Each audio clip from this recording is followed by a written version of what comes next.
ಸ್ನೇಹಿತರೆ, ನಮ್ಮ ಜೀವನ ಕೆಲವೊಮ್ಮೆ ಬಹಳ ಗೊಂದಲದಲ್ಲಿ ಸಾಗ್ತಾ ಇರುತ್ತೆ. ನಾವು ಏನು ಮಾಡಬೇಕು ಅಂತ ನಮಗೆ ಅರ್ಥನೇ ಆಗೋದಿಲ್ಲ. ಅಂತಹ ಸಂದರ್ಭದಲ್ಲಿ ಮಹಾನ್ ಗ್ರಂಥವಾದ ಭಗವದ್ಗೀತಾ ನಮಗೆ ಸರಿಯಾದ ದಾರಿ ತೋರಿಸುತ್ತದೆ. ಭಗವದ್ಗೀತೆ ಹೇಳೋದು ಏನು ಗೊತ್ತಾ? ಭಗವದ್ಗೀತೆಯ ಮೊದಲನೆಯ ಮಾತು, ನಿನ್ನ ಕೆಲಸ ನೀ ಮಾಡು, ಫಲದ ಬಗ್ಗೆ ಹೆಚ್ಚು ಯೋಚಿಸಬೇಡ. ನಾವು ಕೆಲಸ ಮಾಡೋದು ಬಿಟ್ಟು ಫಲ ಏನು ಬರುತ್ತೆ ಅಂತ ಹೆಚ್ಚು ಯೋಚಿಸುತ್ತೀವಿ. ಅದರಿಂದಲೇ ಒತ್ತಡ ಶುರುವಾಗುತ್ತೆ.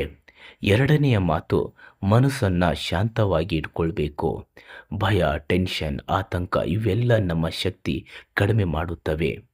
ಶಾಂತವಾಗಿದ್ದರೆ ಯಾವ ಸಮಯ ಸಂದರ್ಭದಲ್ಲಿ ಯಾವ ಥರದ ನಿರ್ಧಾರಗಳನ್ನು ಕೈಗೊಳ್ಳಬೇಕು ಅನ್ನೋದು ಮನಸ್ಸು, ಬುದ್ಧಿ ಸರಿಯಾಗಿ ನಿರ್ಧಾರ ಮಾಡುತ್ತವೆ. ಮೂರನೆಯ ಮಾತು, ನಿನ್ನನ್ನು ನೀನೇ ನಂಬು. ನಿನ್ನನ್ನು ನೀನೇ ಮೇಲಕ್ಕೆತ್ತೋದು ನೀನೇ, ಕೆಳಗೆ ಬೀಳಿಸೋದು ಕೂಡ ನೀನೇ. ಯಾರೂ ಬರಲ್ಲ ನಿನ್ನ ಜೀವನ ಬದಲಾಯಿಸಲು, ನೀನೇ ನಿನ್ನ ಜೀವನವನ್ನು ಬದಲಾಯಿಸಬೇಕು. ಕೊನೆಯ ಮಾತು, ಜೀವನದಲ್ಲಿ ಮುಂದೆ ಹೋಗಬೇಕು, ಜೀವನ ಸಾರ್ಥಕವಾಗಬೇಕು ಅಂದರೆ ನಿನ್ನ ಕೆಲಸದಲ್ಲಿ ನೀನು ನಿಯತ್ತಾಗಿರು.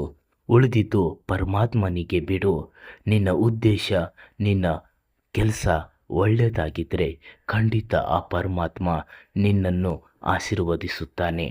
ನಮಸ್ಕಾರ ಹಾಗೂ ಧನ್ಯವಾದ ಸ್ನೇಹಿತರೆ, ವಿಡಿಯೋ ನೋಡಿದ್ದಕ್ಕಾಗಿ.